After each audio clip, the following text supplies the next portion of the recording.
Ako po si na nagpapasalamat sa hepe ng Taguig Police Station at sa lahat at sa investigador na humawak po sa kaso ng aking anak at nahuli na po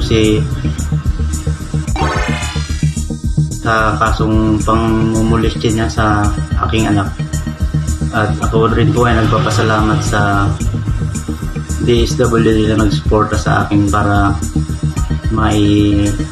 sampa po ang kaso at lalo na po sa mga pulis na tumulong sa akin dyan sa Taguig Police Station. Maraming salamat po.